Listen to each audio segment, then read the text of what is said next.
এখন অন্যরকম একটা বিশ্লেষণ দেখাই। দেখেন মাসুদ কামাল সিনিয়র সাংবাদিক কি বলছেন।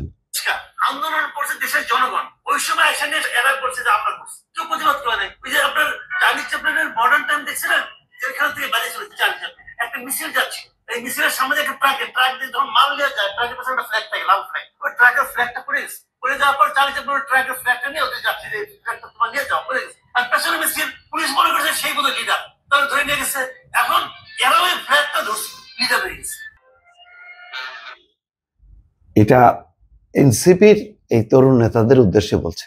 আমি এত রূঢ়ভাবে বলতে চাই না, তবে একেবারে অস্বীকার করাও যাবে না। এই কারণে যে দেখেন, যদি বৈষম্য বিরোধী ছাত্র আন্দোলন সারা দেশব্যাপী তাদের যদি বিপুল কর্মী বাহিনী থাকতো, বা বাদ দিলাম সারা দেশ, ঢাকাতেই যদি থাকতো, তাহলে আজকে এনসিপি কোথায় আছে? নেই। তার মানে ওই সময় যারা আসছে তারা কিন্তু নাহিদ ইসলাম, সার্জিস আলম, হাসনাত আবদুল্লাহর আদর্শে উদ্বুদ্ধ হয়ে একটা দল চিন্তা করে আসেনি।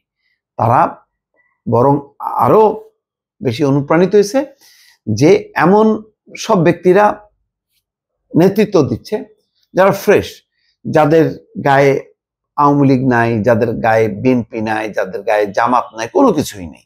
সুতরাং এটা একটা সর্বদলীয়, এইটা যদি আমি করি আমি নিরাপদ এবং এটার একটা গ্রহণযোগ্যতা পাবে। কারণ বিএনপি আসলে গুলি চালাবে, বিএনপি আসলে বলবে যে এটা জামাত শিবির রাজাকার মুক্তিযুদ্ধ বিরোধী, জামাত করলে তো কথাই নেই। এসব নানান রকম জটিলতা এড়ায় এদের বাইরে যখন নাকি ছাত্ররা সামনে আসলো, আর পেছনে কিন্তু তারা সব জামাত বিএনপি আপামর জনতা, দল সহ আপামর জনতা। এটা হলো বাস্তবতা। সেই কারণেই দেখেন, যখন নাকি এটা কেন, এটা কিন্তু বোঝা যাইত না যদি না তারা দল না করতো। দল করাতে কিন্তু বিষয়টা পরিষ্কার হলো। এখন এই সমালোচনাটা কিন্তু তাদের সহ্য করতে হচ্ছে, কষ্ট লাগে। এই মাসুদ কামাল যেভাবে তীব্রভাবে বলছেন, আমি সেভাবে বলতে চাই না, কিন্তু এটাকে একেবারেই আপনি যদি ফু দিয়ে উড়াই দেন তাহলে তো সত্য হবে না। এই কারণে তাহলে ওই গণঅভ্যুত্থানের যদি সমস্ত লোকজন হাসনাত আবদুল্লাহদের হইতো, সার্জিস আলমদের বা নাহিদ ইসলামদের যদি হইতো, তাহলে ওই লোকগুলি দিয়ে তো বিশাল রাজনৈতিক দল করা যায়। যেখানে বিএনপি জামাত আওয়ামী লীগ মিলাও হবে না, লক্ষ লক্ষ মানুষ। সেই লক্ষ লক্ষ মানুষ কি পরবর্তীতে যখন নাকি তারা দল করলো, সে দলের পিছনে কি থাকলো না? তাহলে ওইটাই হয়েছে। চার্লি চ্যাপলিনের মতন তারা ঝান্ডাটা তুলে ধরছে, ঠিক অত বিচ্ছিন্ন আমি বলবো না। তাদের একটা নেটওয়ার্কিং ছিল, তাদের মধ্যে যোগাযোগ ছিল। এর মধ্যে আবার সবাই অ্যাবসলিউটলি নিরপেক্ষ ছিল তা না, তাদের মধ্যে জামাত শিবিরের লোকজন ছিল বা অন্য ভাবাদর্শের লোকজন ছিল, কিন্তু একদম ঝাড়া খাড়া। কারোর গায়ে দেখেন সার্জিস আলম কথা বলতেছে, পাশে দেখা যাচ্ছে এখন সব ছবি বেরোচ্ছে যে ছাত্রলীগ আওয়ামী লীগের লোক। হাসনাত আবদুল্লাহর ক্ষেত্রেও তাই। নাহিদ ইসলামের এটা আমি এখনো বলতে পারবো না তার অবস্থানটা কি ছিল, কিন্তু অধিকাংশই সবাই হয় শিবির, নাই ছাত্রলীগ আওয়ামী লীগ, এদের পতাকা তলে ছিল, ছায়া পাশে ছিল। তারা বুঝাইছে যে আমরা আসলে চাকরির জন্য একটা আন্দোলন করতেছি, এটা কোনো বিরুদ্ধে না। কিন্তু আন্দোলন করতে করতে হুট করে জনগণ মনে করলো যে এটাই সুযোগ, যেহেতু এই আন্দোলন জনপ্রিয়তা পাইছে, এই ধাক্কায় তাদের পুঞ্জীবিত ক্ষোভটাকে ঢেলে দিছে, সামনে তাদেরকে রাখছে ঢাল হিসাবে।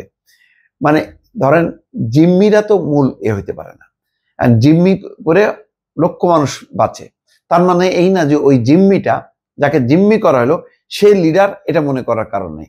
ওই যে চার্লি চ্যাপলিন যেমন জনতার লিডার না, কিন্তু পুলিশ মনে করলো যে আরে ওই ফ্ল্যাগ নিয়ে যাচ্ছে, ওই বোধহয় নেতা।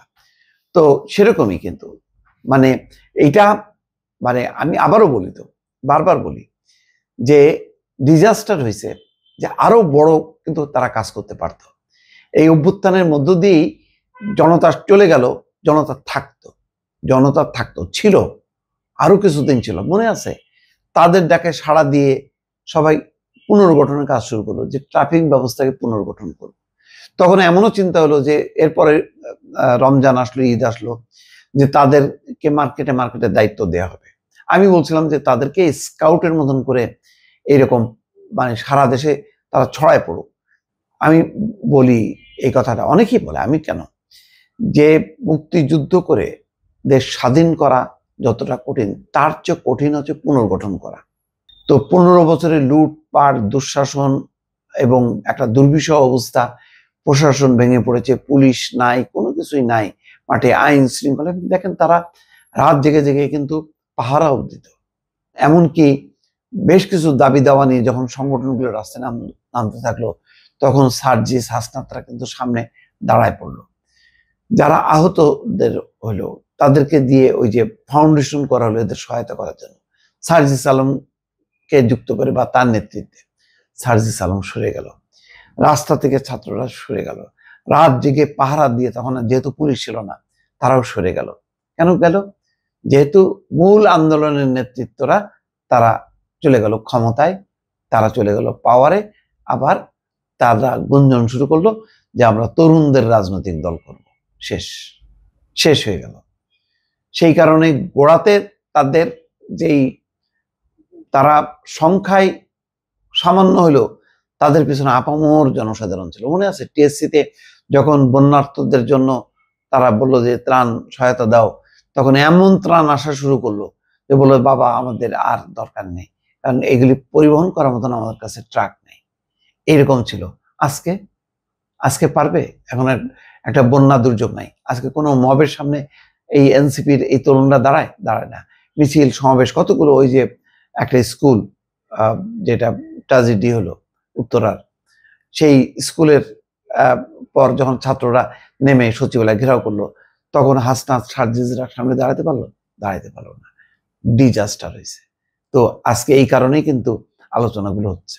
রাজনৈতিক দল যদি না করতো তাহলে কিন্তু তারা সবারই মাথার মুকুট হয়ে থাকতো। এখন কিন্তু তারা মাথার মুকুট না, এখন কিন্তু তারা অনেক পেছনে চলে গেছে। শুধুমাত্র ডক্টর ইউনূস টেনে টেনে তাদেরকে আনছে। এই যে এত বড় একটা জাতিসংঘের এতে গেল, এটা হয় যে বিএনপির 2 জন, এনসিপিও 2 জন, জামাতের 2 জন, এনসিপির 2 জন, মানে এটা হয়? তার চেয়ে তো বড় রাজনৈতিক দল হেফাজত, তার চেয়ে বড় রাজনৈতিক দল ওই যে চরমনার ইসলামী আন্দোলন, তাদের অনেক ভোট, অনেক সদস্য। এইটাই হয়ে গেল কিন্তু বৈষম্য এবং এক ধরনের স্বজনপ্রীতি। হয়তো আমি মনে করি যে তাদের আন্দোলনের কৃতিত্বের কারণে এটা তাদেরকে ওই বিচার না করে একটা আলাদা ক্যাটাগরিতে বিচার করা হয়েছে। দর্শক ভালো থাকবেন, আল্লাহ হাফেজ।